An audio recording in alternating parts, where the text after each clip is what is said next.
So much for being here. And I have to tell you guys that this is my favorite part of being at the co-founders, is being with other people.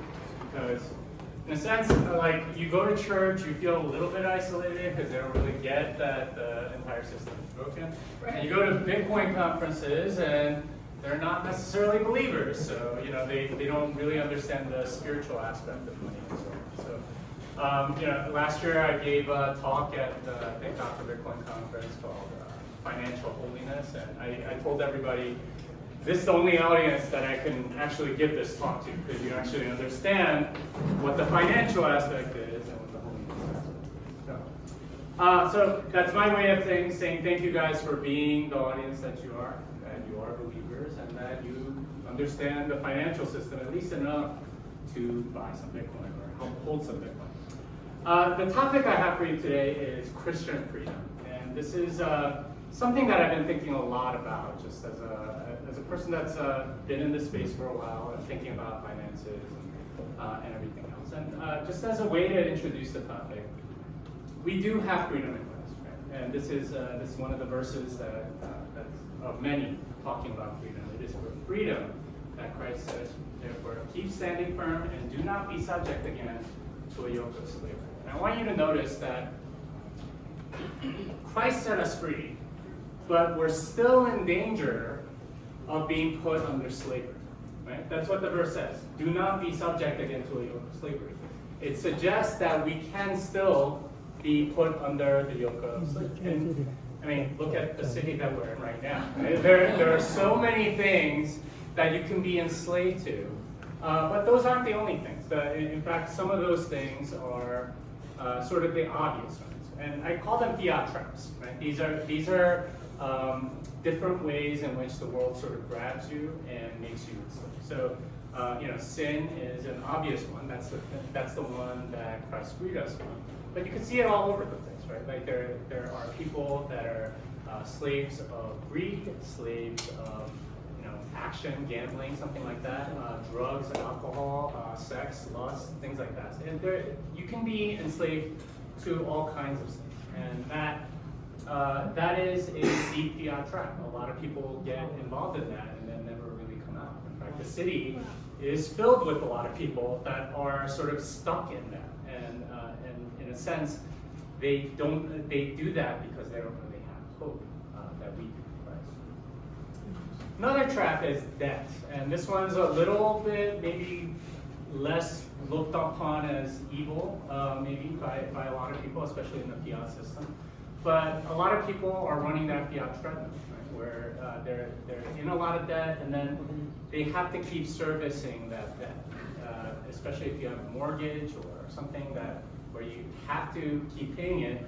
Oftentimes people will stay in a job that they don't like, that isn't fulfilling to them or is morally questionable, but they keep doing it largely because they have to keep servicing the debt that they've taken on. But even more than that, right? There are people that are enslaved to their career, right? Because it's a part of their identity, or it becomes their identity once you make it sort of the thing that you're serving. And unfortunately for a lot of Christians, this happens, and it's not something that's really called out at church, right? It's you're thinking of yourself too much as a banker or too much as a consultant or a programmer or something like that, instead of a child of God. But that is indeed what a lot of people end up doing, is that they become slaves to their career. Another one is status, and this is probably the most pernicious one because it's not at all obvious that you are a slave to it. But even at church, you see this, right? Because people are playing status games, right? Trying to one-up one another. Even if you're a minister on staff of a large church, this may be happening, right? Like political wrangling and one-upping each other and trying to look good and making alliances with different people so you can advance and so on. You can be slaves of all of these things. But what Christ tells us is that we have been set free. So what do we do with that freedom? Well, we don't want to be slaves of these things.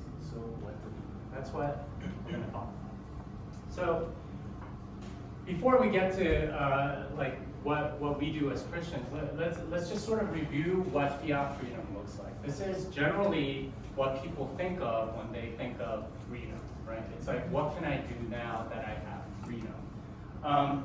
Generally, it's some form of comfort, right? Like I want things to be easy.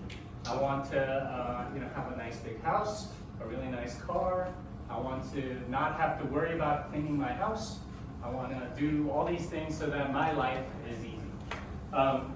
Maybe security, right? I don't have to ever worry about doing this or that, or living paycheck to paycheck, or whatever. That, to a lot of people, is freedom. Happiness, fun. I have the ability to do whatever it is that makes me happy. Never mind that some of what makes you happy might be sin, right? Like the people here that are pressing buttons, right, at the casino or whatever. They think that that's what fulfills them, without really thinking about, what's actually fulfilling. They're like sort of indulging in the desires that they already have. Sometimes it's showy almsgiving, and oftentimes this is a way to advance in status, right? If you give a lot of money, like sort of in an obvious way to a Christian organization, missionaries even, you look good, and this is a way to advance in status and improve your social standing. And it's, I think it's best sort of exemplified in the FIRE mentality. And if you don't know what FIRE is, it's financially independent retire early. It's a movement that a lot of people in their 20s and 30s are doing. The idea being that you work really, really hard for 15, 20 years, put it in super safe investments, and then live off the interest for the rest of your life. The idea being that you work really hard now so that the rest of your life can be free, right? Like easy. You can do whatever you want. That's the idea that a lot of people have of freedom. And I'm here to tell you that this is not real freedom. This is the worldly conception of freedom, fiat freedom. Here's what real freedom looks like. After being free from sin, you became slaves to righteousness. And this is Romans 6:18. And this is something that Paul is writing with respect to, are we now slaves of sin? Well, once you've been freed of sin, you still have to serve something. Because no one's ever really truly free in the sense that you are free from all constraints. And try as they might, you are still a man or a woman, right? Like you can't be freed from basic biology or basic reality, right? You can't fly just by flapping your wings. There are certain constraints, and by becoming a slave of righteousness, you are declaring your obedience to God, and that's where Christ teaches us is real freedom, is in Christ. And that Christian freedom means that we are dedicated to righteousness, right? Instead of going and doing whatever it is that you want, like having an easier time, having comfort, not having to clean your house, not having to do this and that, and getting all the conveniences of the modern world, you're focused instead on becoming more righteous. Requires a lot of courage, right? It's becoming more courageous. It's being able to say no to a lot of things that other people want you to say yes to, because you are thinking for yourself, and you are obeying God instead of men. Christian freedom also means that you're glorifying God, right? You're not so concerned with your own happiness and fun. It is all about God, and that's what Christian freedom is supposed to focus on. And secret charity, right? Do not let your left hand know what your right hand is doing. It is all about making God's kingdom grow without having people praise you. And this is very specific. Christ made that very clear that you have your reward in full if people know about the charity that you're already doing. And it's not just almsgiving. It's not just money that you're giving, but it's all of yourself. It's actual charity. It is loving your brother, right, with action. Finally, Christian freedom ultimately means obedience, right? It's a little bit ironic that freedom really means obedience in this case. But this is the way to true freedom, is that by obeying God, you have the character to do whatever you want, and you're not enslaved to all of those other things that people are enslaved to, and that it is a choice that you make to go and do the things that Christ wants you to do. I want to sort of shift gears a little bit. This is a man that I learned about not too long ago. His name is Peter Cartwright.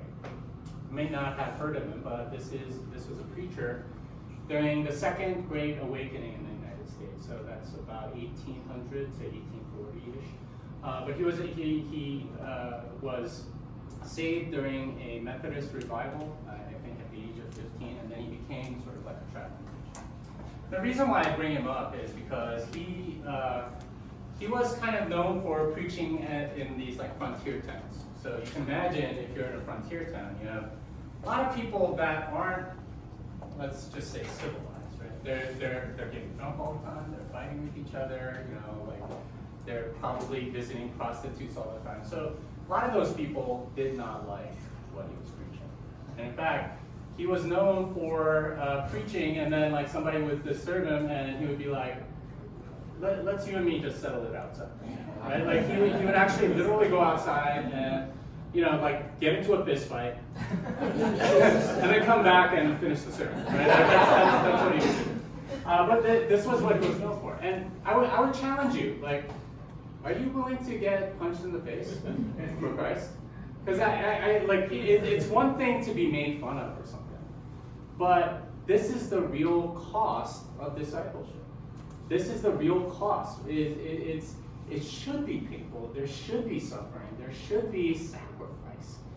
And for too many of us, when we think about Christianity, it's not that. It's whatever is left over, right? Like here's what I have, and here's the portion that I'm going to give. There's no real sense of suffering. And I bring that up because suffering is an important part of God's blessing, right? This is from Acts, and this is a story where a bunch of the disciples were preaching, and then they took them to the Sanhedrin. And towards the end, this is what they said. They followed his advice, and after calling the apostles in, they flogged them and ordered them not to speak in the name of Jesus, and then released them.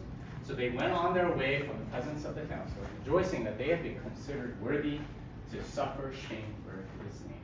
Now, like the word flog there is doing a lot of work, right? Because if you've watched like Passion of the Christ, you know what that is. It's 39 lashes, and it's extremely painful, right? And this, after suffering that, they were rejoicing that they were counted worthy to suffer, because they knew that they were the ones getting blessed, right? The suffering was a part of the blessing, right?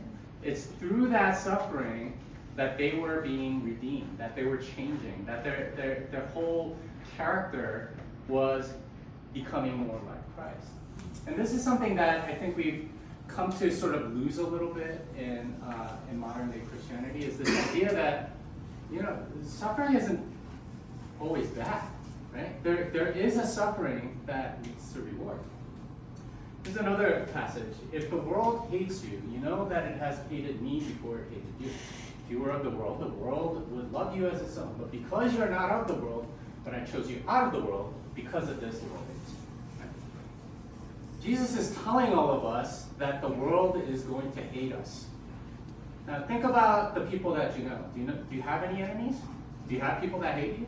Do you have people that are like wanting to punch you in the face, right? Like saying, let's go outside? Do you have any of that? If not, shouldn't we be asking a few questions? Right? Are we doing everything correctly? Right? Where's this hate? Where's this hate? So in Bitcoin, I've learned a few things, and interestingly enough, I get a lot of the same things that I should be getting in my Christian life in Bitcoin, right? I get a lot of hatred. I get people that want to punch me in the face. And you know, the lessons from Bitcoin for me are the lessons that we should really be carrying into our Christian life. First of all, looking at the long term. Right? There are people that will get outraged at everything. Right? There's always sort of like short-term narratives and things like that, and I mean, someone asked me earlier today, like, what do you think about the return debate and blah, blah, blah. I'm like, well, it's fine. It'll all sort of play itself out. Because if you look at the long term, this is how it is.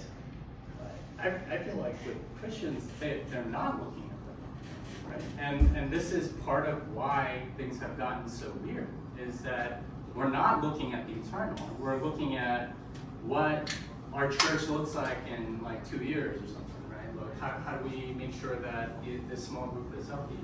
Instead of, okay, what's the eternal destiny of every person? That's way more important. Thinking from first principles. The thing about a lot of Bitcoiners is that we definitely try to figure out things from first principles. And that's what gives it sort of like that decentralized feel, right? Because each person comes to their own conclusions, and sometimes we disagree. That's okay. In a fiat world, you get sort of enormous amounts of conformity, and particularly because there's like a monopolization in teaching. And this is where I think people need to do their own study. Right? Instead of being told what the truth is, you need to go and study it yourself. And that there's value in verifying and not trusting, right? in what's actually in there. Like going and actually reading and praying through a lot of that. Calling out the wolves. We don't do this in Christianity now. There are so many wolves in sheep's clothing.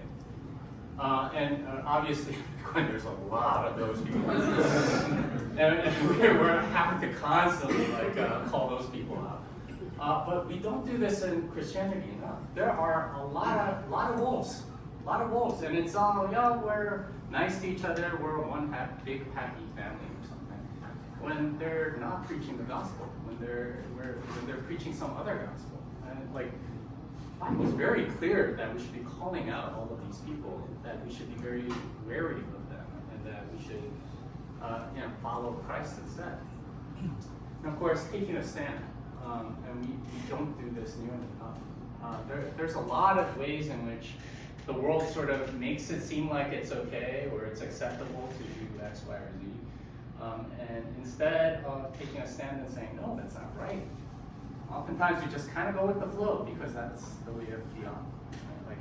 That's the way of propaganda, where we're sort of made to think that we would be impolite if we don't go with it.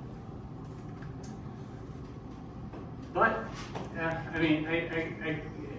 what I'm saying is that we need to be thinking in a completely different direction, because there is eternal joy ready for us.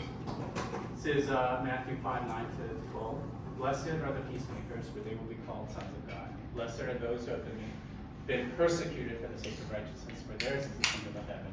And blessed are you when people insult you and persecute you and falsely say all kinds of evil against you because of me. Rejoice and be glad, for your reward in heaven is great, for in the same way they persecuted the prophets. Now what this is saying is that, first of all, we're to be peacemakers. And that's not just like keeping two people out of a fist fight. No, the peace that it's talking about here is between God and man. Because every person has committed sin. And if you want peace with God, well, here are the terms. You have to give up everything. You have to surrender. And unsurprisingly, a lot of people don't like that. They start persecuting you. They start insulting you. They start wanting to punch you in the face. And that's good. This is good. Rejoice and be glad, for your reward in heaven is great. Now, how many of us think that way, right? That we're all scared of the social consequences of being rejected for being a Christian. But this says, rejoice and be glad, for your reward in heaven is great. For in the same way the persecuted the prophets were. This is the legacy. This is the legacy that we're all a part of, is being a Christian, is proclaiming the Word of God, being a part of this stuff. So, my admonishment to you, right, my exhortation, is that you embrace a deeper sacrifice. Because many of you in this room are going to be really rich. like really rich. Okay, there's a biblical story about a servant that's getting 10 talents. Many of you are probably not for it. Like I'm being completely serious, right? 10 Bitcoin for 10 talents, probably about equivalent at this point. Many of you will be tempted to just coast along, make life easy, right? Like just FIRE, right? Financially independent, retire early. Like let's not think about it. Because I work really hard now, I deserve it. That is not what God is wanting. The way it should be is that you are suffering now, you are learning now, so that you can suffer more. So that you can do more, right? If you're put in charge of 10 talents, wait, what do you think that guy did? Right? He suffered more, he worked harder. When God puts you in charge of more stuff, you should be doing more stuff, not less. Not having an easier life, but a harder life. And all that is great because your reward in heaven is great. Your reward in heaven is great. And that means more responsibility. That means suffering that leads to reward. These are riches that we can't even fathom, right? What is a treasure in heaven? I don't know. But it's way greater than whatever we can get here. Because none of what we get here we can carry with us. Finally, that means that we have purpose. And this is what's missing from so many people. Because yeah, you get rich. Yeah, life is easy now. But then what? Then what? Well, you're gonna indulge in a hedonistic lifestyle? Good luck. Right? This is why so many of them are coming into Christianity. Because they realize that they don't have a purpose. That nihilism and narcissism is not a good thing. So my admonishment to you is that you suffer more. You seek to suffer more. That you pray that God will give you more responsibility. Because He's already entrusted you with so much. And in a few years, you might be some of the richest people on the planet. And He's given you charge of that for a reason. God bless you.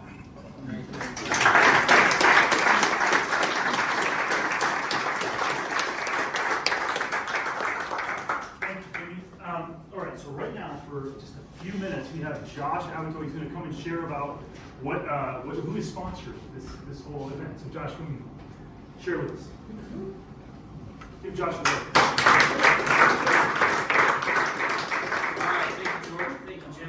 It's great to be with you all today. I'm in real estate, and so you may be wondering why a real estate company is sponsoring a Bitcoin event.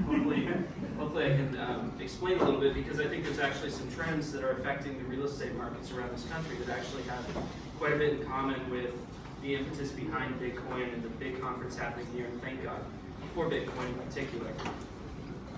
Since 2020, 5 million Americans have relocated to small towns in rural America, and another 20 million Americans still want to relocate. So all of the transformation that we've seen in the market since the pandemic started is merely the tip of an iceberg of what's coming in the reshaping of demand for American real estate. What's driving this? So coming out of the pandemic, economic decentralization, remote work, all of this enables people to live where they want. Something else happened during the same time, which is people experienced lockdowns. They experienced how much it matters what your local government is like and what its commitments are.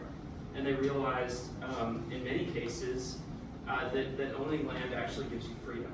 And so this is where, in a deep way, land ownership is actually very resonant with Bitcoin ownership. Fundamentally, what we sell as a real estate company is agency, self-determination, and sovereignty. And so this is what we address ourselves to. My company is called Ridge Runner. Founded it a year ago, and we operate in Kentucky and Tennessee. As of today, we have about 4,000 acres in our operations area. And we're doing what we call town and country charter communities. So if you're familiar with charter cities like Praxis or California Forever, these are big ambitious projects where developers aggregate demand on the internet and then use that to route people into particular geographical areas. Some of them are trying to buy Mediterranean islands, others are developing in Central America. Well, we went about this problem from a different angle, which was merely, yes, we can aggregate demand on the internet, but we can do that in America. We can do that with in great locations, small towns that oftentimes have been hollowed out by brain drain and economic malaise for 70 years. And we can bring just a fraction of that 20 million people. We can just drop a fraction of them into some of these small towns, bring economic revitalization, bring critical mass of new capital, new brain power into these locations, and really help uplift a lot of distressed American communities. So that's what we're doing today. We buy small buildings in downtowns in rural areas, we revitalize them, and then we sell land to people anywhere from a quarter acre in a developed neighborhood all the way up to a 100-acre compound or bug out location for our prep market customers. But yeah, there's a lot of ways you can get involved. In fact, we have Jay, who ran the catering today, is partnering with us on an adjacent hospitality concept right now that's sort of a sidecar to our main project, but it's a family values forward rural resort. And so if anybody's interested in that, please talk to me or to Jay. And then otherwise, I'll be hanging around. Would love to talk to you about buying land or investing, any of that. There's a lot of ways to get involved in that project. So, thank you.